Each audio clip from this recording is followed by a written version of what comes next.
தான் மட்டும் வாழ்ந்தா போதும் அப்படின்னு நினைக்கிறவங்க உண்டு. தானும் வாழணும், அடுத்தவங்களும் வாழணும் அப்படின்னு நினைக்கிறவங்களும் உண்டு. முதல்ல சொன்ன வகையை சேர்ந்த மனிதர்கள் எப்படி தெரியுமா? எப்படியாவது தான் மட்டும் வாழ்ந்தால் போதுங்கிற நினைப்பு தான் எப்பவும் அவங்களுக்கு இருக்கும். தங்களுடைய வளர்ச்சிக்கு எது தடையா இருந்தாலும் சரி, யார் தடையா இருந்தாலும் சரி, அதை அழிச்சுட்டு தான் மறுவேலை பார்ப்பாங்க. அவங்கெல்லாம் பாவ காரியங்களுக்கு தயங்குறதே இல்லை. அப்படிப்பட்ட வாழ்க்கை அவங்களுக்கே இடைஞ்சல அமைஞ்சு விடுறது உண்டு. அதை விளக்கறதுக்கு ஒரு கதையும் உண்டு. ஒரு ஊர்ல அப்படிப்பட்ட ஆள் ஒருத்தன் இருந்திருக்கான். நிறைய பாவங்களை செஞ்சவன். அதன் காரணமா நரகப்படுகொழியில விழுந்துட்டான். நரகப்படுகொழிங்கிறது ஒரு பெரிய கிணறு மாதிரி. ஏற்கனவே பாவம் செஞ்சவங்க நிறைய பேர் அதில் விழுந்து கிடக்குறாங்க. உள்ள ஏகப்பட்ட சத்தம், எல்லாம் அந்த பாவாத்மாக்கள் போடுற சத்தம். இப்போ விழுந்தானே இவனும் சத்தம் போட்டான். இவன் போடுற சத்தம் கொஞ்சம் அதிகமா கேட்டுது. இந்த கிணத்துக்கு பக்கத்துல புத்தர் உட்கார்ந்துருக்கிறார். அவர் காதுல இவன் போடுற சத்தம் விழுந்தது. உடனே அந்த கிணத்தடிக்கு போனார். குனிஞ்சு பார்த்தார். சாமி என்னை காப்பாத்துங்க அப்படின்னு கத்தனான் இவன். புத்தர் அவனை கொஞ்சம் கவனிச்சு பார்த்தார். மனித சமுதாயத்துக்கு அவன் என்னென்ன கெடுதல் பண்ணியிருக்கிறாங்கிற விவரம்லாம் அவர் மனக்கண்ணில் தெரிஞ்சது. அவருக்கு எல்லாம் புரிஞ்சு போச்சு. இருந்தாலும் அவனை காப்பாத்துறதுக்கு ஏதாவது வழி உண்டா அப்படின்னு யோசிச்சார். அவன் தன்னுடைய வாழ்நாளில் ஏதாவது நல்லது செஞ்சிருக்கானா அப்படின்னு பார்த்தார். ஒரே ஒரு சமயம் அவன் தன்னுடைய காலடியில மிதிபட இருந்த சிலந்தியை மிதிக்காமல் தாண்டி போயிருக்கிறான். இந்த ஒரு காரியத்துக்காக அவனை கரையேற்ற முடியுமா அப்படின்னு நினைச்சார். அவ்வளவுதான். உடனே அவர் கையில ஒரு சிலந்தி வந்து உட்கார்ந்துதான். அதுகிட்ட இருந்து நூல் இழை வெளிவர ஆரம்பிச்சது. அந்த நூல் இழை கிணற்று ஆழம் வரைக்கும் அப்படியே நீண்டுகிட்டே போச்சான். புத்தர் பார்த்தார். இந்த நூலை பிடிச்சிக்கிட்டு மேலே ஏறி வா அப்படின்னார். என்னங்க சொல்றீங்க? இந்த சிலந்தி நூல் என்ன தாங்குமான்னு கத்தனான். எல்லாம் தாங்கும், அதை பிடிச்சிக்கிட்டு ஏறி வா அப்படின்னார். சந்தேகத்தோடவே அவன் அந்த நூல் இழைய பிடிச்சி இழுத்து பார்த்தா ரொம்ப வலுவா இருந்தது. அவனுக்கு ஆச்சரியம். அதை பிடிச்சிக்கிட்டு மெதுவா மேலே ஏறி வர ஆரம்பிச்சுட்டான். பாதி தூரம் ஏறி வந்திருப்பான். அப்போ அவன் காலுக்கு கீழே ஏதோ சத்தம். என்னன்னு குனிஞ்சு பார்க்கறான். கீழே கிடந்தவங்க சில பேரும் அந்த நூலை பிடிச்சி மேலே வந்துகிட்டு இருக்கிறாங்க. இவனுக்கு கோபம் வந்துட்டுது. தன்னுடைய இடுப்புல வச்சிருந்த கத்தியை எடுத்து தன்னுடைய காலுக்கு கீழே நூல் இழையை அப்படியே வெட்டி விட்டுட்டான். இனிமே நாம மட்டும்தான் மேலே ஏறி வந்துடணும் அப்படின்னு நினைச்சுக்கிட்டான். ஆனா நடந்தது என்ன தெரியுமா? மொத்த நூல் இழையும் அப்படியே அருந்து கீழே விழுந்துட்டுது. அவனும் பொத்துன்னு கீழே விழுந்துட்டான். மறுபடியும் கத்த ஆரம்பிச்சுட்டான். ஏற்கனவே அவன் செஞ்சிருந்த ஒரு சிறு கருணை அந்த நூல் இழைக்கு உறுதியை கொடுத்தது. இப்போ அவன் செஞ்ச பாவம் அந்த நூல் இழைய வலுவிழக்க செஞ்சுட்டுது. அடுத்தவங்களும் வாழணுங்கிற எண்ணம் அவனுக்கு இருந்திருந்தா இப்ப அவனும் கரையேறி வந்திருப்பான், மற்றவங்களும் சௌக்கியமா வந்து சேர்ந்திருப்பாங்க. அதனால நாமும் வாழணும், அடுத்தவங்களும் வாழணும் அப்படின்னு நினைக்கிறவன் வாழ்க்கையில சீக்கிரம் முன்னுக்கு வந்துருவான். ஒருத்தன் ஒரு டாக்டர் கிட்ட போனான். மருந்து வாங்கினான். வாங்கி கொண்டாந்து பேசாம வச்சுட்டான், சாப்பிடல. அப்புறம் எதுக்காகப்பா போய் அவர்கிட்ட மருந்து வாங்கினேன் அப்படின்னு கேட்டாங்க. டாக்டர் வாழணும் இல்லையா, அதனாலதான் அப்படின்னா. அவர் கொடுத்த மருந்து நீ ஏன் சாப்பிடல அப்புறம் அப்படின்னு கேட்டாங்க. நான் வாழணும் இல்லையா, அதுக்காக தான் அப்படின்னா. ஒருத்தர் இருக்கார், நல்ல உத்தியோகத்துல தான் இருக்கிறார். ஆனா எப்ப பார்த்தாலும் முகத்தை வெறுப்பா வச்சிருப்பார். அப்படியே வருவார் போவார். ஏன் சார் இப்படி இருக்கிறீங்க அப்படின்னு விசாரிச்சோம். ஏன்டா இந்த வேலைக்கு வந்தோம்னு இருக்கு சார் அப்படின்னார். உங்க வேலை உங்களுக்கு பிடிக்கலையா அப்படின்னு கேட்டோம். இல்லைன்னார். இப்படிப்பட்டவங்க வெற்றிகரமான வாழ்க்கை வாழ முடியாது. இது நிபுணர்கள் கருத்து. வேலையை நேசிக்க தெரிந்தவர்கள் வெற்றி பெறுவார்கள் அப்படிங்கிறாங்க அவங்க. எந்த துறையா இருந்தாலும் சரி, அந்த துறையில வெற்றிகரமா இருக்கிறவங்கள விசாரிச்சு பாருங்க. எனக்கு என்னுடைய வேலை ரொம்ப பிடிக்கும் அப்படின்னு சொல்றவங்களா தான் இருப்பாங்க. அப்படி இருந்தாதான் அது வெற்றிகரமா இருக்க முடியுது அவங்களால.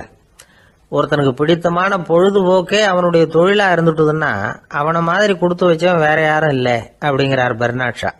ஒரு தடவை மன்னர் ஹுமாயூன் உயிரை தண்ணீர் முண்டு ஊற்றுகிற தொழிலாளி ஒருத்தர் காப்பாத்தினாராம் அந்த ஹுமாயூன் உயிரை. உடனே மன்னர் கேட்டிருக்கார், உனக்கு என்ன வேணும்னாலும் கேளு தரேன், உயர் பதவி வேணுமா அப்படின்னு கேட்டாராம். மன்னா, மக்களின் தாகம் தீர்க்கக்கூடிய இந்த பணியை விட உயர்ந்தது உண்டா அப்படின்னாராம் அந்த தொழிலாளி. அவரால் அவருடைய வேலையை நேசிக்க முடிஞ்சுது. அதனால மகிழ்ச்சியா இருக்க முடிஞ்சுது. நாமெல்லாம் அப்படி இல்லை. வேலை கிடைக்கிற வரைக்கும் கிடைச்சா போதும் அப்படின்னு இருக்கோம். கிடைச்சதுக்கு அப்புறம் ஏன்டா அந்த வேலைக்கு வந்தோம்னு ரொம்பவும் அழுத்துக்குவோம். சரி, நாம் இருக்கிற இடத்துல நாம் வெற்றிகரமா இருக்க வழி உண்டா? அப்படின்னா உண்டுன்னு சொல்கிறாங்க. அதாவது மன இயல் நிபுணர்கள் இருக்கிறாங்க இல்லையா, அவங்க அதுக்கு முக்கியமாக 6 வழிகள் சொல்கிறாங்க. நீங்கள் ஒரு அலுவலகத்தில் வேலை பார்க்குறவரா அப்படின்னா இதை கேளுங்க. அதாவது உங்கள் மேலதிகாரி எதிர்பார்ப்புக்கு தகுந்த மாதிரி உங்கள் வேலை இருக்குதா? அப்படி இல்லைன்னா முதல்ல உங்கள் வேலையின் தரம் உயரணும். உங்களுக்கு மேலே கீழே வேலை பார்க்குற பணியாளர்கள்கிட்ட நல்ல விதமாக பழகுறீங்களா? அந்த உறவு முறையில் ஏதாவது குறை இருந்தால் அதை கண்டுபிடிச்சி சரி பண்ணுங்க. நம்பிக்கைக்கு உரியவர் அப்படின்னு நீங்கள் பேர் எடுக்கணும். நீங்கள் எடுக்கிற முடிவு நல்ல முடிவாக தான் இருக்கும் அப்படின்னு அடுத்தவங்க சொல்லணும். உங்கள் தோற்றத்துக்கு முக்கியத்துவம் கொடுங்க. இது மனம் உடல் ரெண்டும் சம்பந்தப்பட்டது. அதனால் மனசையும் ஆரோக்கியமாக வச்சுருக்கணும், உடம்பையும் ஆரோக்கியமாக வச்சுருக்கணும். உங்களுடைய நிர்வாகம் செயல்படுற விதத்தை நல்லா புரிஞ்சு வச்சுக்கணும். உங்களுடைய நிர்வாகம் இப்போ ஒரு காரியம் செய்யுதுன்னு வச்சுங்க, ஏன் அப்படி செய்யுது, எதுக்காக அப்படி செய்யுது, அதனுடைய குறிக்கோள் என்ன, அது நீடிக்கிறதுக்கு காரணம் என்ன, இதையெல்லாம் தெரிஞ்சுக்கணும். சிரிப்புக்கு வஞ்சகம் பண்ணக்கூடாது, நல்லா சிரிக்கணும், அப்போ தான் அது திரும்ப கிடைக்கும். கடந்த கால தோல்வியை பற்றி கவலைப்படக்கூடாது. முதலாளி விருப்பம் தெரிஞ்சு நடந்துக்கிறது நல்லது தான். அதுக்காக காக்கா பிடிக்கணுங்கிற அவசியம் இல்லை. உங்களுக்கு ஒரு பொறுப்பான வேலை கிடைக்குது, உடனே சத்தம் குழப்பம் அப்படின்னு சூழ்நிலையை இறுக்கமாக ஆக்கிடக்கூடாது. எந்த சூழலையும் இயல்பாக கையாளக்கூடியவர் அப்படிங்கிறத காட்டணும். இதெல்லாம் உங்கள் துறையில் நீங்கள் வெற்றி பெற நிபுணர்கள் சொல்கிற யோசனைகள். இவ்வளவு விவரமும் சொல்லிவிட்டு ஒருத்தரை பார்த்து கேட்டோம், இப்போ சொல்லுங்க, நீங்கள் செய்கிற வேலை உங்களுக்கு பிடிச்சிருக்குதா அப்படின்னா. ரொம்ப ரொம்ப பிடிச்சிருக்குது அப்படின்னார். சரி, என்ன செஞ்சிட்டு இருக்கிறீங்க அப்படின்னு கேட்டோம். சும்மா தான் இருக்கிறேன் அப்படின்னார் அவர். நம்மகிட்ட ஒருத்தன் தப்பாக நடந்துக்கிட்டானா உடனே நாம் என்ன செய்வோம்? கையை ஓங்கிட்டு அவனை அடிக்க போவோம். நாம் அவங்ககிட்ட அவனை விட ஒருபடி மேலாக தப்பாக நடந்துக்குவோம். ஆனால் பெரியவங்கள்லாம் அப்படி நடந்துக்கிறது இல்லை. இன்னா செய்தாரை ஒருத்தல் அவர் நாண நன்னயம் செய்து விடல் அப்படின்னு வள்ளுவர் சொல்லியிருக்கார் இல்லையா, அதுக்கு தகுந்த மாதிரி நடந்துக்குவாங்க. பாயசித் விஸ்தாமிங்கிறவர் ஒரு பெரிய ஞானி. அவர் ஒரு நாள் ராத்திரி ரொம்ப நேரம் மசூதியில் இருந்துட்டு வீட்டுக்கு திரும்பி வந்துகிட்டு இருக்கிறார். வழியில் ஒரு குடிகாரன், அவன் கையில் ஒரு இசைக்கருவி, அதை கண்ணா பின்னான்னு மீட்டிக்கிட்டு வாய்க்கு வந்தபடி என்னத்தையோ பாட்டுன்னு நினச்சிக்கிட்டு பாடிக்கிட்டு அவன் பாட்டுக்கு கிடக்கிறான் வழியில். அதோடு இருந்தாலும் பரவாயில்ல, அந்த பக்கமாக வழியில் போகிறவங்க வர்றவங்களையெல்லாம் பார்த்து கண்ணா பின்னான்னு திட்டிக்கிட்டு இருக்கிறான், ரொம்ப வளர்க்குறான். பாயசித் பிஸ்தாமிங்கிற அந்த பெரியவர் அந்த வழியாக போகிறார். அவனை பார்க்குறார். அவனுடைய நிலைமையை பார்த்துட்டு பரிதாபப்படுறார்.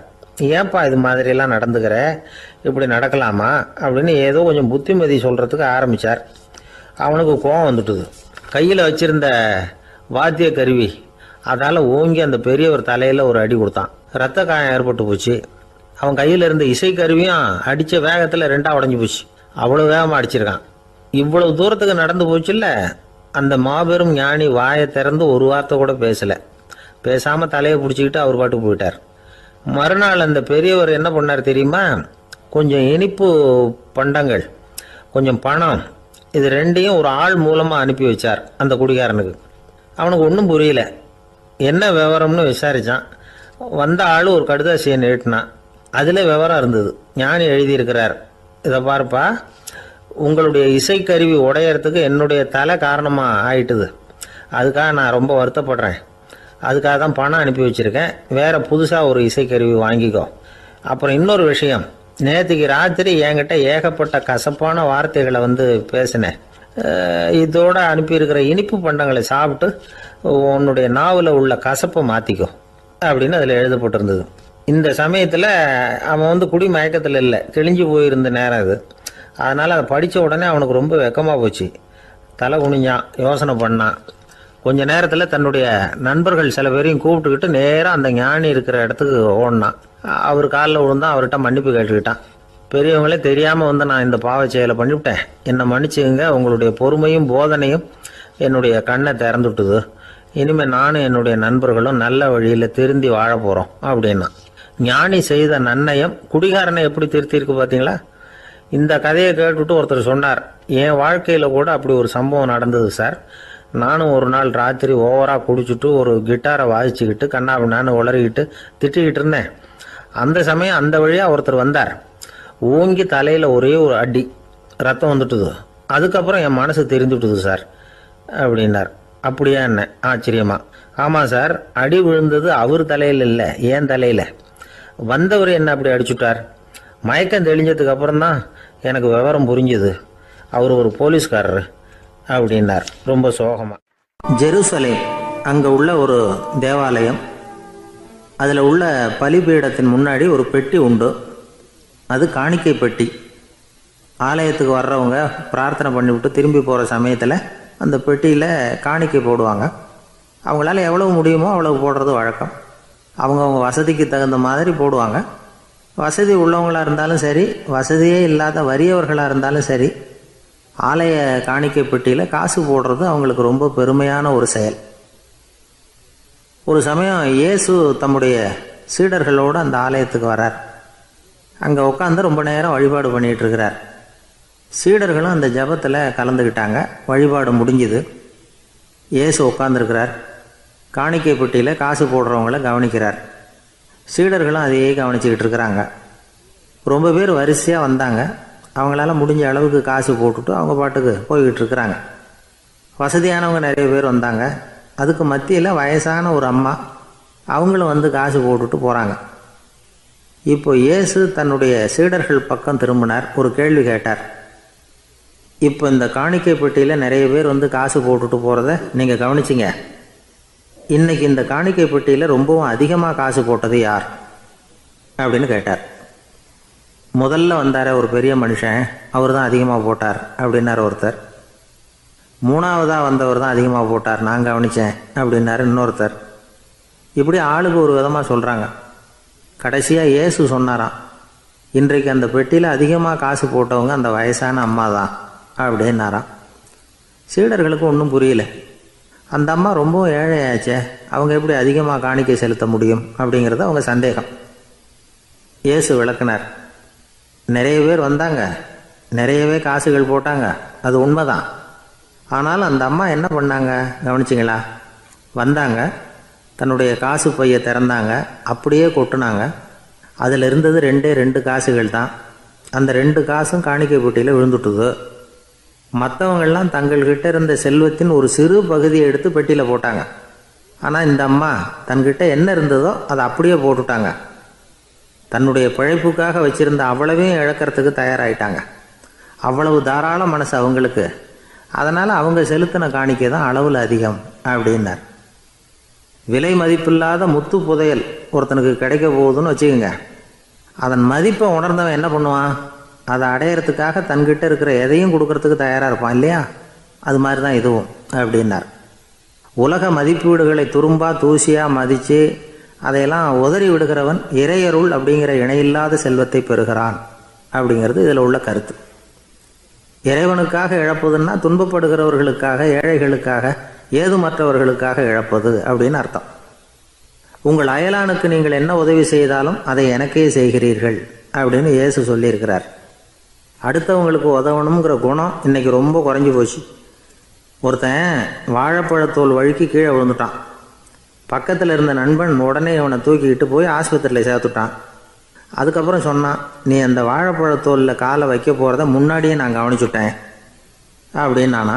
அப்படின்னா அப்போவே நீ எனக்கு உதவி செஞ்சுருக்கலாமே அப்படின்னு நானா. அவன், நான் டாக்டருக்கு உதவலாம்னு நினச்சிட்டேன் அப்படின்னா. ஒரு ஊரில் ஒரு ஆள் இருந்தான். அவனுக்கு ஒரே ஒரு மகள். அவளை நல்ல இடத்துல கட்டி கொடுக்கணும்னு ஆசைப்பட்டான். அதுக்காக மாப்பிள்ளை தேடிக்கிட்டு இருந்தான். அவன் கொஞ்சம் வசதியான ஆள். அதனால் நிறைய பேர் வந்தாங்க. இருந்தாலும் ஒரு நல்ல குணமுள்ள மாப்பிள்ளையாக இருக்கணும் அவன் எதிர்பார்த்தான். அப்படி இருக்கணும்னு தொடர்ந்து முயற்சி பண்ணான். கடைசியாக ஒரு 3 பேர் கிடைச்சாங்க. அந்த 3 பேரில் யாரை தேர்ந்தெடுக்கிறது? இதுதான் அவனுக்கு வந்த குழப்பம். இந்த நிலைமையில் ஒரு பெரியவரை தேடி போனான். அவர்கிட்ட தன்னுடைய பிரச்சனையை சொன்னான். அவர் கொஞ்சம் யோசனை பண்ணார். அதுக்கப்புறம் 3 பேரையும் கூப்பிட்டார். இதை பாருங்கப்பா, உங்கள் 3 பேருக்கும் 3 மாத கால அவகாசம் தர்றேன். நீங்கள் இப்போ போகலாம். 3 மாதம் கழித்து திரும்பி வரலாம். அப்படி வரும்பொழுது இந்த 3 மாத காலத்தில் நீங்கள் செஞ்ச நல்ல காரியம் ஏதாவது ஒன்று சொல்லணும். அதை வச்சு உங்களில் ஒருத்தரை நாங்கள் தேர்ந்தெடுத்துக்கிறோம் அப்படின்னு சொன்னாராம். 3 பேரும் சரின்னு சொல்லிவிட்டு திரும்பி போயிட்டாங்க. 3 மாதம் ஆச்சு. அதுக்கப்புறம் ஒரு நாள் திரும்பி வந்தாங்க. அவர் அவங்கள கூப்பிட்டு உட்கார வச்சார். அப்புறம் கேட்டார், இப்போ சொல்லுங்கள், இந்த 3 மாத காலத்தில் நீங்கள் செஞ்சுருக்கிற ஏதாவது ஒரு நல்ல காரியத்தை சொல்லுங்க அப்படின்னார். முதல்ல ஒருத்தன் எழுந்திரிச்சு நின்னான். ஐயா, எங்கள் அப்பா இறந்த பிறகு அவரோட கணக்கு வழக்குகளை எடுத்து பார்த்துக்கிட்டு இருந்தேன். அவர் ஒரு வியாபாரிகிட்ட 10,000 ரூபா கடன் வாங்கியிருக்கிறதாக எழுதியிருந்தார். அந்த வியாபாரியும் இப்போ உயிரோடு இல்லை. இருந்தாலும் அந்த வியாபாரியோட மகனை தேடி கண்டுபிடிச்சேன். கணக்கு புத்தகத்தை காட்டினேன். எங்கள் அப்பா உங்கள் அப்பா கிட்ட 10,000 ரூபா கடன் வாங்கியிருக்கிறதாக இதை எழுதியிருக்கிறார். அதனால் அதை திருப்பி கொடுக்கறதுக்காக வந்திருக்கிறேன். இந்தாங்க அந்த பணம் அப்படின்னு சொல்லி கொடுத்துட்டு வந்துட்டேன் அப்படின்னு நானும். இதை பெரியவர் கவனமாக கேட்டுக்கிட்டார். அதுக்கப்புறம் 2வது இளைஞன் எழுந்திருச்சான். ஐயா, நான் போன மாதம் ஒரு நாள் ராத்திரி வேளையில் ஒரு காட்டுப்பாதை வழியாக எங்கள் ஊருக்கு போய்கிட்டு இருந்தேன். அந்த சமயத்தில் அந்த வழியாக வந்துக்கிட்டு இருந்த ஒரு வழிப்போக்கர்கிட்ட 4-5 திருடர்கள் வம்பு வளர்த்து அவர்கிட்ட இருந்த பொருளை எல்லாம் கொள்ளையடிச்சிக்கிட்டு இருந்தாங்க. நான் உடனே ஒரு குச்சியை எடுத்துகிட்டு ஓடினேன். அந்த திருடர்களை அடித்து விரட்டினேன். பொருளை எல்லாம் மீட்டு அந்த வழிப்போக்கர்கிட்ட ஒப்படைச்சேன். அவரை பத்திரமா அழைச்சிட்டு போய் அவர் வீட்டில் விட்டுட்டு வந்தேன் அப்படின்னு நானும். இதையும் பெரியவர் கவனமாக கேட்டுக்கிட்டார். அடுத்தபடியாக 3வது இளைஞன் எழுந்திருச்சான். ஐயா, போன மாதம் ஒரு நாள் நான் ஒரு மலைப்பாதை வழியாக போய்கிட்டு இருந்தேன். மலைப்பாதை விளிம்பில் ஒரு மதகு கட்டை, அது மேலே ஒரு ஆள் படுத்து தூங்கிட்டு இருந்தான். அந்த பக்கம் தவறி உருண்டு விழுந்திருந்தான்னா அதில் பாதாளம். அது மலையடி வாரத்தில் போய் தான் விழணும். அவ்வளவு பள்ளம். அது தெரியாமல் அவன் பாட்டுக்கு தூங்கிட்டு இருந்தான். நான் உடனே அவன்கிட்ட ஓடி போய் குனிஞ்சு அவன் முகத்தை பார்த்தேன். அப்போ தான் புரிஞ்சுது, அவன் ஏற்கனவே எனக்கு தெரியும். அவனை எனக்கு நிறைய கெடுதல் பண்ணியிருக்கிறான், இடைஞ்சல் கொடுத்தவன். இருந்தாலும் ஐயோ பாவம்னு நினச்சி அவனை எழுப்பி பாதுகாப்பாக வேற ஒரு இடத்துல படுக்க வச்சுட்டு வந்தேன் அப்படின்னு நானா. பெரியவர் இதையும் கேட்டுக்கிட்டார். அதுக்கப்புறம் அவங்க 3 பேரையும் பார்த்து நீங்கள் போகலாம், நாங்கள் யோசித்து முடிவு பண்ணி உங்களுக்கு சொல்லி அனுப்புகிறோம் அப்படின்னாராம். அந்த இளைஞர்கள் புறப்பட்டு போயிட்டாங்க. அதுக்கப்புறம் அந்த பெண்ணோட அப்பாவை பார்த்து சொன்னார், இந்த 3 பேருமே நல்ல பிள்ளைங்க தான், அதில் ஒன்றும் சந்தேகம் இல்லை. இருந்தாலும் இந்த 3 பேர் செஞ்ச செயல்களையும் ஒப்பிட்டு பார்க்க வேண்டியிருக்கு. முதல் இளைஞன் நேர்மைக்கு எடுத்துக்காட்டாக விளங்குறான். இந்த காலத்தில் இது மாதிரி இளைஞர்களை பார்க்கறது ரொம்ப கஷ்டம்தான். இருந்தாலும் அவன் கடமையை தான் செஞ்சான். 2வது இளைஞன் நல்ல வீரன், தைரியசாலி. ஒரு வீரன் எதை செய்யணுமோ அதைத்தான் இவன் செஞ்சான். இவன் ஒரு லட்சிய மனிதன். 3வது இளைஞன் தன்னுடைய பகைவனுக்கே உதவி செஞ்சிருக்கான். அவன் உயிரை காப்பாற்றியிருக்கிறான். பகைவனுக்கு அருள்வதுங்கிறது ஒரு சாதாரண மனுஷனால் செய்யக்கூடிய காரியம் இல்லை. பகையை மறக்கிறதும் பகைவனுக்கு அருள்வதும் தெய்வீக பண்புகள். அதனால் இவனையே உன்னுடைய மகளுக்கு ஏற்ற மாப்பிள்ளையா தேர்ந்தெடுக்கலாம் அப்படின்னு சொன்னாங்களாம். ஒரு நல்ல நாளில் அவங்களுக்கு திருமணம் நல்ல விதமாக நடந்து முடிஞ்சுதான். இது சுவாமி சின்மயானந்தர் சொல்லியிருக்கிற ஒரு கதை. இதிலேருந்து நாம் புரிந்து கொள்ள வேண்டிய ஒரு கருத்து, நமக்கு கெடுதல் பண்ணவங்களுக்கும் நாம் நல்லது செய்யணும். ஆனால் நடைமுறையில் அப்படி நம்மளால் செய்ய முடியறதில்ல. அதுதான் சிக்கல். நம்மால் ஒருத்தங்கிட்ட கேட்டேன், ஏண்டா உன்னுடைய பகைவன் ஒருத்தன் அது மாதிரி ஒரு மலைப்பாதை மதகு கட்டையில் படுத்திருந்தா உடனே நீ என்ன நினைப்ப அப்படின்னு கேட்டோம். இது ஒரு அருமையான சந்தர்ப்பம்னு நினைப்பேன் அப்படின்னா. எதுக்குன்னு கேட்டோம். அவனை அந்த பக்கமாக உருட்டி கீழே தள்ளுறதுக்கு அப்படின்னா. ஒரு நாள் ஒரு தகப்பனார் தன்னுடைய பிள்ளைய அழைச்சிட்டு வந்தார். சார், இவன் சரியாக படிக்க மாட்டேங்கிறான், பெரியவங்களை மதிக்க மாட்டேங்கிறான், நீங்கள் கொஞ்ச நாள் இவனுக்கு குருவாக இருந்து நல்ல விஷயங்களை சொல்லி கொடுத்தா தேவையில்லைன்னார். பெரியவங்களையே மதிக்காதவன் எப்படி என்ன மதிக்க போகிறான் அப்படிங்கிறது நமக்கு யோசனை வரும் இல்லையா? வேணாங்க, என்னை விட்டுருங்க அப்படின்னோம். அவர் விட மாட்டேன்னு விட்டார். இல்லைன்னா அவரே சிஷ்யன் ஆகிடுவார் போல இருந்தது. சரி, வேறு வழி இல்லாமல் அந்த பையனையே என்னுடைய சீடனை ஏற்றுக்கிட்டு உபதேசமெல்லாம் பண்ண ஆரம்பித்தோம். அதாவது குரு பக்தின்னா அது எப்படி இருக்கணுங்கிறத பற்றி சொல்லி கொடுத்தோம் அவனுக்கு. சதமகர் அப்படின்னு ஒரு குரு இருந்தார். அவருக்கு ஒரு சீடர். அவன் பேர் துளசி சைதன்யன். நைஷ்டிக பிரம்மச்சாரி. தன்னுடைய குருவுக்கு எந்த நேரத்தில் எது தேவைங்கிறத புரிஞ்சுக்கிட்டு சேவை செய்கிறவன். ஆனால் இவனை பற்றி மற்ற சீடர்களுக்கு பொறாமல் வந்துட்டுது. இவன் மட்டும் இப்படி இருக்கானேன்னு உடனே குரு கிட்ட போய் கோல் மூட்டினாங்க. அவன் சரியில்லை, அவன் நடந்துக்கிறது சரியில்லை, அப்படி இப்படின்னு எதையாவது சொல்லி. இருந்தாலும் இதையெல்லாம் அந்த குரு நம்பலை. அவருக்கு தெரியும் யார் யார் எப்படின்னு. துளசி சைதன்யன் பெருமையை மற்ற சீடர்களுக்கு உணர்த்தணும் அப்படின்னு நினைச்சார். அதுக்கு ஒரு வழி பண்ணார். ஒரு நாள் சீடர்களை எல்லாம் கூப்பிட்டுக்கிட்டு ஒரு காட்டு வழியாக போய்கிட்டு இருந்தார். அங்கே ஒரு பெரிய மலை அருவி கொட்டிக்கிட்டு இருந்தது. குரு சீடர்கள் பக்கம் திரும்பினார். இந்த மலையின் மேலே இருந்து அந்த படுபாதாளத்தில் குதிக்கிறதுக்கு உங்களில் யார் தயார் அப்படின்னு கேட்டார். ஒரு சீடனும் வாயை திறக்கல, ஒதுங்கி நின்றுக்கிட்டாங்க. பின்னாடி மூட்டை முடிச்சோடு வந்துக்கிட்டு இருந்தான் துளசி சைதன்யன். அவனை பார்த்தார். தப்பாருப்பா, நீ மேலே இருந்து அந்த அருவியில் குதி அப்படின்னார். அப்படியே செய்கிறேன் சுவாமின்னா. ஓடி போய் பொத்துன்னு குதிச்சுட்டான். அடுத்த கணமே குருநாதர் தன்னுடைய யோக சக்தியால பறந்து போய் அவன் கீழே விழுந்துடாம தாங்கி பிடிச்சி கொண்டுகிட்டு வந்துட்டார். மற்ற சீடர்களுக்கெல்லாம் ஒரு மாதிரி ஆயிட்டுது. அடுத்தபடியா என்ன பண்ணலாம்னு யோசிச்சாங்க இவனை மாட்டி விடுறதுக்கு. ஒரு நாள் வெத்தலை அடிக்கிற ஒரு சின்ன உரலையும் உலக்கையையும் எடுத்து ஒளிய வச்சுட்டாங்க. சதமகர் சன்னியாசி இல்லை, அவர் வெத்தலை போடுவார். பல்லு சரியில்லை, அதனால இடிச்சு தான் வெத்தலையை போடணும். திடீர்னு வெத்தலை பாக்கு கேட்டார். வழக்கமாக உரலில் இடித்து தர்றது தான் துளசியின் பழக்கம். உரலை தேடினா கிடைக்கல, என்ன பண்ணுறது? குரு கேட்டுவிட்டாரே, குரு சேவை தானே முக்கியம். என்ன பண்ணா வெத்தலை பாக்க தன்னுடைய வாயில் போட்டு முன்னும் அதை எடுத்து அவர்கிட்ட கொடுத்துட்டான். குரு எதையோ படிச்சுக்கிட்டே அதை வாங்கி வாயில் போட்டுக்கிட்டார். துளசி இன்னைக்கு தாம்பூலம் நல்லா இடிக்கப்பட்டிருக்கு, ருசியாக வேற இருக்கு, அதை இடித்த பாத்திரத்தை என் கண்ணால் பார்க்கணும்னு ஆசையாக இருக்குன்னு விட்டார். அதை மட்டும் அனுப்பி போய் நீ வர வேண்டான்னு வேற சொல்லிவிட்டார். இதை கேட்டதும் துளசி தவிச்சு போயிட்டான். இவன் போகாமல் எப்படி வாயை மட்டும் அனுப்பி வைக்க முடியும்? இவன் தவிக்கிறத பார்த்ததும் மற்ற சீடர்களுக்கெல்லாம் மனசுக்குள்ள ரொம்ப சந்தோஷம். துளசி கொஞ்சமும் யோசிக்கல, வாழை எடுத்தான், தன்னுடைய தலையவே அப்படியே அறுத்து வெட்டி எடுத்தான். இன்னொரு சீடங்கிட்ட கொடுத்துட்டான், எடுத்துட்டு போன்னு சொல்லி கொண்டுட்டு போய் குரு முன்னாடி வைக்கிறாங்க. அந்த தலையில வாய் திறந்திருக்கு, வெத்தலை போட்டு முன்னு இருந்தது, தெரிஞ்சு போச்சு, சிவப்பா இருந்தது. அவனுடைய குரு பக்தியை இப்ப எல்லாரும் ஒத்துக்கிட்டாங்க. அதுக்கப்புறம் குரு சதமகர் தன்னுடைய அற்புத திறமையினால அந்த தலையை மறுபடியும் ஒட்ட வச்சுட்டார். துளசிக்கு உயிர் வந்துட்டுது. இப்படி ஒரு பெரிய கதை உண்டு. அதாவது துளசி சைதன்யன் அவனுடைய குரு பக்தி எப்படி அப்படின்னு கேட்டோம். ரொம்ப அபாரம் அப்படின்னு அந்த பையன் அடக்கமா, சும்மா விளையாட்டுக்காக தான் அப்படி அவங்கிட்ட கேட்டோம். ஏன்பா உன்னுடைய குரு பக்தியை என்கிட்ட காட்டுறதுக்கு உன்னோட கழுத்தை நீயே அறுக்கணும்னு நான் சொன்னா அதை நீ செய்வியா அப்படின்னு கேட்டோம். என்னுடைய கழுத்தை நானே அறுக்க வேண்டிய அவசியம் இல்லை சார் அப்படின்னா அவன். ஏண்டான்னு, அதே காரியத்தை தான் இனிமே நீங்க தினமும் செய்ய போறீங்களே சார் அப்படிங்கிறான். ஆங்கிலேய ஆட்சி இந்தியாவில் நடந்துகிட்டு இருந்த காலம். மூதறிஞர் ராஜாஜி சேலத்துல வழக்கறிஞரா தொழில் நடத்திட்டு இருக்கிறார். அவர் ஒரு சமயம் தன்கிட்ட வேலை செஞ்சுக்கிட்டு இருந்த பணியாளர் ஒருத்தரை கூப்பிட்டார். இத பார்ப்பா, இந்த அஞ்சல் தலைய இந்த தபால் கவர்ல ஒட்டிட்டு வா அப்படின்னு சொன்னாராம். அந்த ஆள் உடனே அந்த கவரையும் ஸ்டாம்பையும் வாங்கிட்டு போனார். பசை தடவி ஸ்டாம்பை கவர்ல ஒட்டினார். திருப்பி கொண்டுகிட்டு ராஜாஜி கிட்ட கொடுத்தார். இவர் அதை வாங்கி பார்த்தார். உடனே சிரிக்க ஆரம்பிச்சிட்டாராம். அவரால் சிரிப்பை அடக்க முடியல. அந்த பணியாளரை பார்த்து, ஏன்பா நாங்க எல்லாரும் எவ்வளவோ பாடுபட்டு முயற்சி பண்ணி போராடிட்டு வர்றோம், ஆனா எங்களால முடியல, எங்களால முடியாத அந்த காரியத்தை நீ ஒரு நிமிஷத்துல செஞ்சுட்டியே அப்படின்னு சொல்லிவிட்டு மறுபடியும் சிரிச்சாராம். பணியாளருக்கு உடனடியா ஒன்னும் புரியல. என்னன்னு பார்த்தார். அப்புறம் ராஜாஜி சொன்னாராம், ஆமாப்பா நீ ஒரு நிமிஷத்துல பிரிட்டிஷ் மன்னரை கவுத்துட்டியே அப்படின்னாராம். அப்புறம் தான் விவரம் புரிஞ்சிருக்குது. அந்த பணியாளர் மன்னர் உருவம் இருந்த அந்த தபால் தலைய அந்த கவர்ல தலைகீழா ஒட்டி வச்சிருக்கிறார். அதை பார்த்துட்டு தான் ராஜாஜி அப்படி சொன்னாராம்.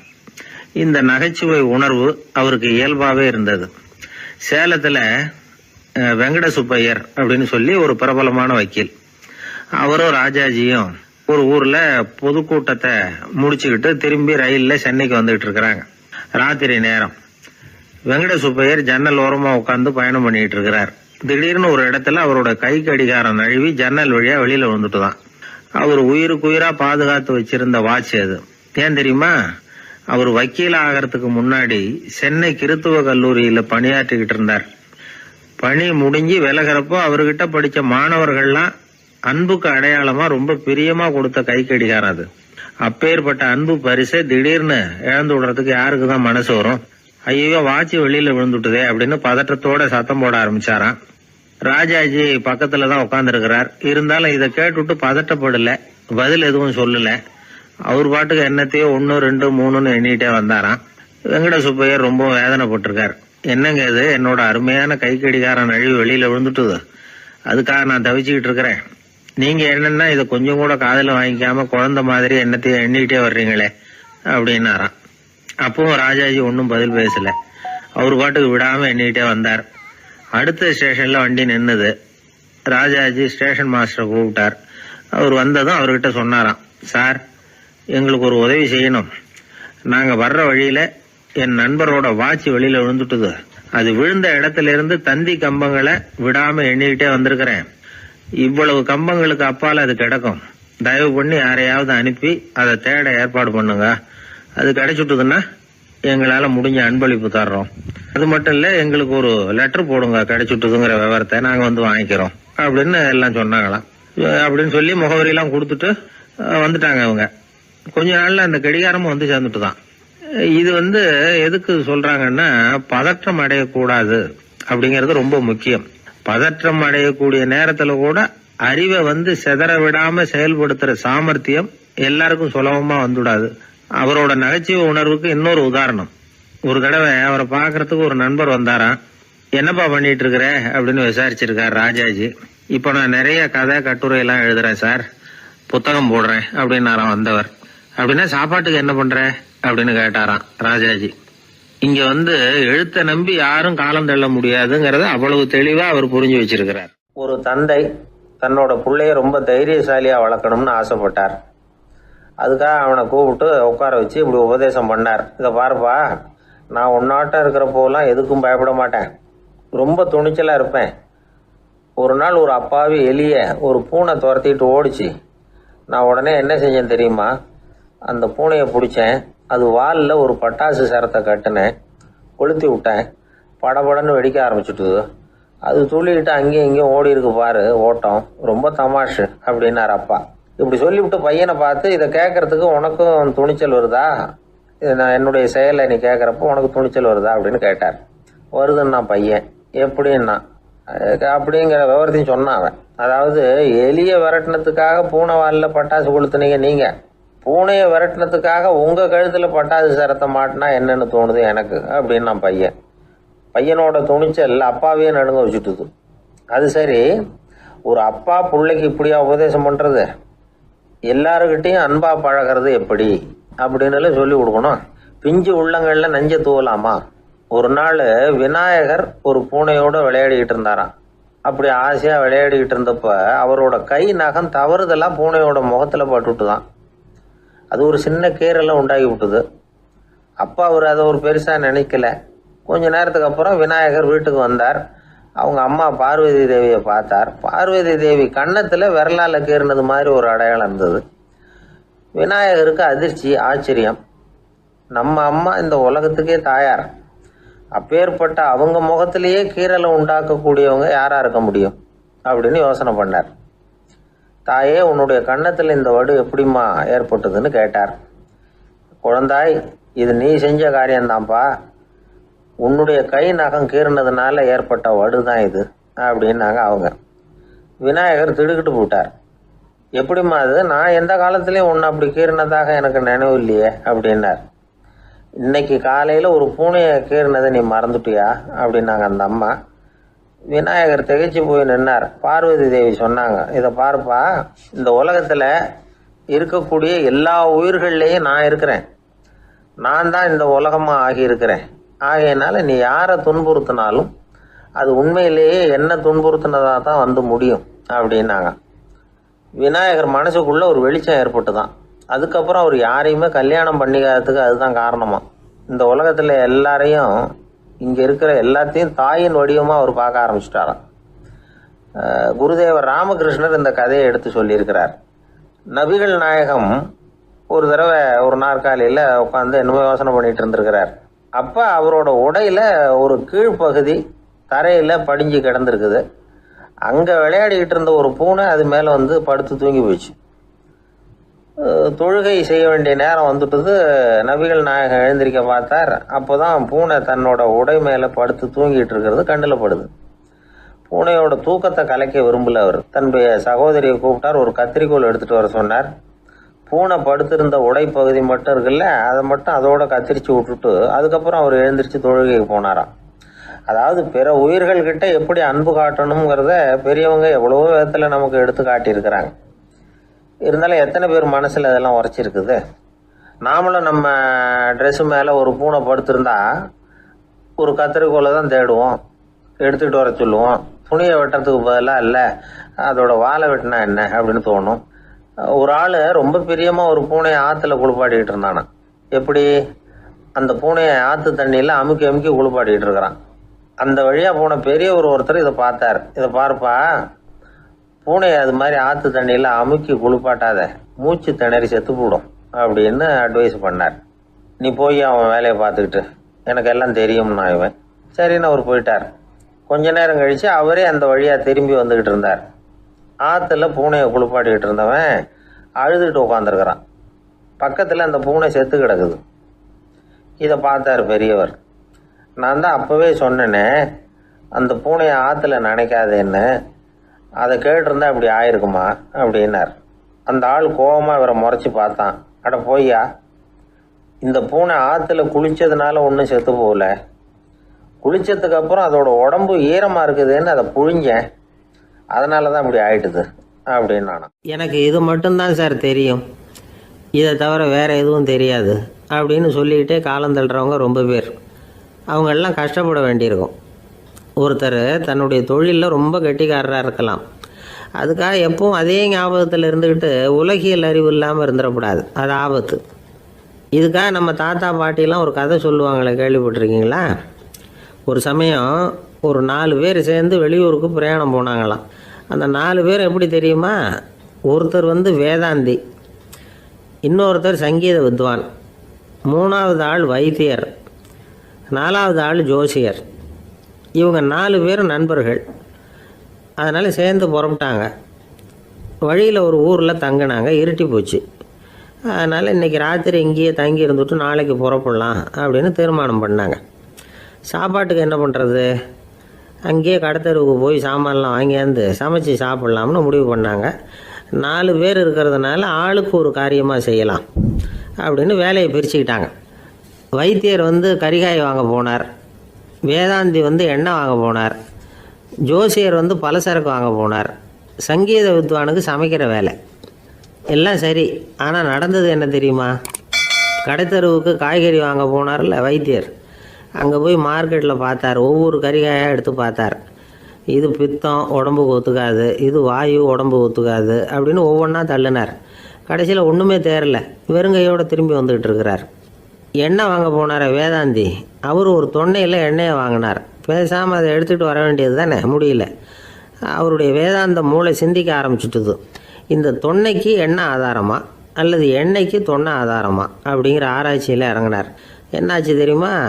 அப்படி கவுத்து பார்த்தார். வாங்கின எண்ணெய் பூராவையும் வழியில் கொட்டிவிட்டு வெறும் தொன்னையோடு சேர்ந்தார். பலசரக்கு வாங்க போனார் ஜோசியர், அவர் ஒரு வழியில் பார்த்தாரு. வழியில் வந்தவங்களெல்லாம் அங்கங்கே ஒரு மரத்தடியில் உட்கார வச்சு அவங்களுக்கெல்லாம் ஆர்வம் சொல்ல ஆரம்பிச்சிட்டார்.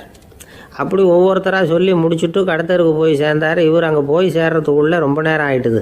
கடையெல்லாம் பூட்டி விட்டு போயிட்டாங்க. என்ன செய்கிறது? அவரும் வெறுங்கையோடு திரும்பி சேர்ந்தார். சரி, இவங்க கதை தான் இப்படி ஆச்சு. அங்கே சமைக்கிறதுக்காக உட்காந்துருந்தார் சங்கீத வித்வான், அவர் கதை என்னாச்சு தெரியுமா? அங்கே அவர் அடுப்பை பற்ற வச்சு ஒலையை கொதிக்க வச்சார். அதாவது ஒரு பானையில் தண்ணியை ஊற்றி அடுப்பில் வச்சார். அது கொதிக்க ஆரம்பிச்சிது. தண்ணி கொதிக்கிற சத்தம் இருக்குதுல்ல, அது இவருக்கு தாளம் போடுறது மாதிரி இருந்தது. ஒரே குஷி, பாட ஆரம்பிச்சிட்டார். பாடிக்கிட்டே உற்சாகமாக கையில் இருந்த கரண்டியால் அந்த பானையில் தட்டினார், தாளம் போடுறதா நினச்சிக்கிட்டு. அவ்வளவுதான், பானை பட்டுன்னு உடஞ்சி போச்சு. தலையில் கையை வச்சுக்கிட்டு அவரும் உட்காந்துட்டார். எந்த தொழில் தெரிஞ்சாலும் சரி, அதை புத்திசாலித்தனமாக பயன்படுத்த தெரியலன்னா ஆபத்து தான். அதுக்காக தான் இந்த கதை. ஒரு பஸ்ஸு டிரைவர் ரொம்ப கெட்டிக்காரர். பஸ்ஸை ரொம்ப திறமையாக ஆபத்து இல்லாமல் ஓட்டினதுக்காக பரிசுலாம் வாங்கினவர். அவரே ஒரு படகு ஓட்டுறதுக்காக அழைச்சிட்டு போயிருக்கிறாங்க, மோட்டார் படகு. அதையும் ரொம்ப திறமையாக தான் ஓட்டிகிட்டு போயிருக்கிறாரு. நடுக்கடலில் போனதும் படகு நின்று போச்சு. மோட்டாரில் ஏதோ கோளாறு.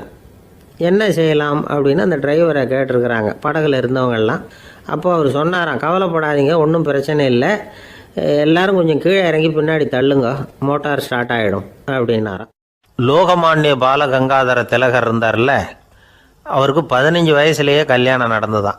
மனைவி பேர் தபிபாய். ரொம்ப பெரிய குடும்பத்து பொண்ணு, நல்ல குணம். அவங்க குடும்பம் நடத்திக்கிட்டு இருக்கிறாங்க. அந்த காலத்தில் திருடர்கள் பயம் அதிகம். இந்த காலத்தில் மட்டும் என்னன்னு கேட்குறீங்களா? நீங்கள் கேட்குறது நியாயம்தான். இருந்தாலும் இந்த காலத்து திருடனுக்கும் அந்த காலத்து திருடனுக்கும் ஒரு முக்கியமான வித்தியாசம் உண்டு. அதாவது அந்த காலத்து திருடன்லாம் நியாயம் அநியாயம் பார்க்குறது உண்டு, இந்த காலத்தில் அப்படி பார்க்குறது இல்லை. அந்த காலத்தில் திருட வர்றவங்கள்ட்ட கூட ஒரு தார்மீக உணர்வு உண்டாம். அதாவது அப்போ உள்ள கொள்ளைக்காரங்க எதை களவாடினாலும் சரி, அரிசியை மட்டும் களவாடுறது இல்லையா, அப்படி ஒரு கொள்கை. அதனால் பாருங்கள், அந்த காலத்து பெண்கள் நகை நட்டுகளை பத்திரமா வைக்கணும்னா பெட்டியில் வைக்கிறது இல்லை, அரிசி பானையில் போட்டு வச்சு விடுறது. இப்போல்லாம் பேங்க்கில் சேஃப்டி லாக்கர்னு இருக்குல்ல, அது மாதிரி அந்த காலத்தில் சேஃப்டி லாக்கருங்கிறது அரிசி பானை. இந்த வளையல், மூக்குத்தி, தோடு இப்படி எதுவாக இருந்தாலும் அதில் போட்டு பத்திரமா வச்சுருவாங்க. திருடன் அரிசி பானை பக்கம் போகிறதில்ல. ஏன்னா சாப்பிட்ற விஷயத்தில் கை வைக்கக்கூடாது, அது பாவம் அப்படின்னு அவன் நினைக்கிறான். திலகரோட மனைவி தபீபாயும் அதே மாதிரி தன்னுடைய ஆபரணங்களை ஒரு அரிசி பானைக்குள்ளே போட்டு மூடி வச்சுருந்தாங்களாம். இப்படி இருந்தப்போ ஒரு நாள் ஒரு பிச்சைக்கார பொண்ணு வீடு வீடாக பிச்சை கேட்டுக்கிட்டே வந்திருக்குது. திலகர் வீட்டுக்கும் தர்மம் போடுங்க தாயே அப்படின்னு தான் அந்த பொண்ணு. அந்த அம்மா தபீபாய் காதில் இது விழுந்திருக்கு. உடனே கை நிறைய அரிசி அள்ளிக்கிட்டு போட்டிருக்கு. பாத்திரத்தில் அரிசியை போட்டதுக்கு அப்புறம் தான் தெரியுது, பளிச்சுன்னு கண்ணில் படுது. அதாவது அந்த அம்மாவோட வைர மூக்குத்தி ஒன்று அரிசியோடு சேர்ந்து அந்த பிச்சைக்கார பொண்ணு பாத்திரத்தில் போய் விழுந்துட்டுது. இந்த அம்மாவுக்கு மனசுக்குள்ளே குழப்பம், என்ன இப்படி ஆகிட்டுதே, மூக்குத்தி போயிட்டுதே, பிச்சை பாத்திரத்துலேருந்து அதை எப்படி எடுக்கிறது அப்படின்னு தயக்கம். வாயை திறந்து அதை கேட்கறதுக்கும் கூச்சம். திண்ணையில் உட்காந்துருந்த திலகர் இவ்வளவையும் பார்த்துக்கிட்டு இருக்கிறார். மனைவியின் மனசுக்குள்ளே நடக்கிற மௌன போராட்டத்தை அவர் நல்லா புரிஞ்சுக்கிட்டாராம். மனைவியை பார்த்து சொன்னாராம், தபீபாய், இது தெய்வ சம்மதம், அவளுக்கு சேர வேண்டிய மூக்குத்தி அவகிட்ட போயிட்டுது, பிச்சை பாத்திரத்தில் விழுந்த மூக்குத்தியை எடுக்க வேணாம் அப்படின்னாராம். சரின்னு சொல்லிவிட்டு மேற்கொண்டு எதுவும் சொல்லாமல் அந்த அம்மா வீட்டுக்குள்ளே போயிட்டாங்களாம். இந்த காலத்துலலாம் அது மாதிரி நடக்குமா? வெறும் அரிசியை போட்டுவிட்டு விவகாரம் பண்ணிகிட்டு இருக்க மாட்டோமா? ஒரு பெரிய மனுஷன் வீட்டுக்கு ஒரு பிச்சைக்காரன் வந்தான்.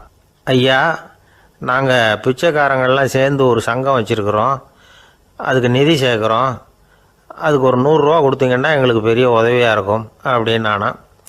அதெல்லாம் ஒன்றும் கொடுக்க முடியாது போ அப்படின்னாரான் அவர். அப்படின்னா ஒரு 50 ரூபாயாவது கொடுங்களேன் அப்படின்ட்டுருக்கான். அதுவும் முடியாதுன்னு சொல்லிவிட்டார். 25 ரூபா அப்படின்ட்டுருக்கான். எதுவும் முடியாது அப்படின்னாரான்.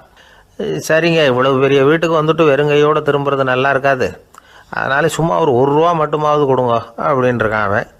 1 பைசா கூட என்கிட்ட கிடையாது அப்படின்னு விட்டாரான் இவர். அப்படின்னா நீங்கள் ஒரு காரியம் பண்ணுங்களேன் அப்படின்னானா அவன். என்ன செய்யணும் அப்படின்ட்டுருக்கார். எங்கள் சங்கத்தில் நீங்களும் ஒரு மெம்பராக சேர்ந்துருங்க அப்படின்னானா. அறிவில் சிறந்தவர்கள் ஆண்களா பெண்களா? என்னுடைய நண்பர் ஒருத்தரை பார்த்து நான் கேட்ட கேள்வி இது. அவர் மெதுவாக தன்னுடைய தலையை சொரிஞ்சுக்கிட்டே சொன்ன பதில், அதில் என்ன சார் சந்தேகம், அவங்க தான் அப்படின்னார். அனுபவ அடிப்படையில் அவர் இப்படி சொல்கிறார். அறிவியல் அடிப்படையில் பார்க்குறவங்களும் இப்படி தான் சொல்கிறாங்க.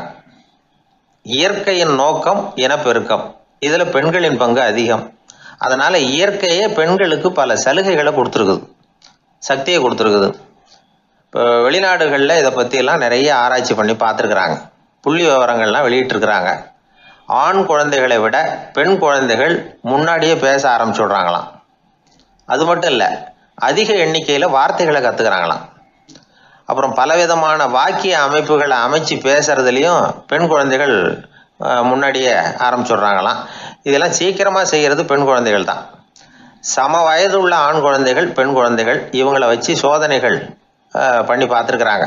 அதாவது ஒரே வயசுள்ள ஆண் குழந்தை, பெண் குழந்தை இதெல்லாம் வச்சு அவங்கக்கிட்ட ஒரே கேள்வியை பல விதமாக கேட்குறது, ஒரே செய்தியை வேறு வேறு கோணங்கள்லேருந்து விளக்குறது, தவறு இல்லாமல் பேசுறது, வேகமாக படிக்கிறது, எழுதுறது, புரிஞ்சுக்கிறது, இப்படி இதை பற்றிலாம் எத்தனையோ சோதனைகள்லாம் செஞ்சு பார்த்துருக்குறாங்க. அப்படி பார்த்ததில் என்ன தெரிஞ்சதுன்னா, அதில் எல்லாம் ஆண் குழந்தைகளை விட பெண் குழந்தைகள் 1.5 மடங்கு அதிக திறமை உள்ளவங்களாக இருக்கிறாங்களாம். இன்னொரு மொழியை கற்றுக்கிறது, பேசுறது, எழுதுறது, இது கூட பெண்களுக்கு சுலபமாக வருதான். 2 மொழிகளை மாற்றி மாற்றி பேசுறது, மொழிபெயர்க்கிறது, இப்படிலாம் கூட சோதனை பண்ணி பார்த்துருக்குறாங்க. இதுலேயும் பெண்களுக்கு தான் அதிக திறன். சரி, இதை விடுங்க. புள்ளி வச்சு கோலம் போடுறது, அதிலிருந்து இந்த கை கடிகாரங்களில், கம்ப்யூட்டர்களில் நுண்ணிய பாகங்களை பொருத்துறது, இது வரைக்கும் பெண்கள் தான் திறமையாக செயல்படுறாங்க அப்படிங்கிறது அந்த சோதனை முடிவு. இந்த நுட்பம், துல்லியம், விரைவு, சிறு கை இயக்கங்களோடு செய்ய வேண்டிய மென்மையான பணிகள், இதுக்கெல்லாம் தேவை கவன குவியம், பொறுமை, இதெல்லாம் பெண்கள்கிட்ட தான் இருக்குதான்.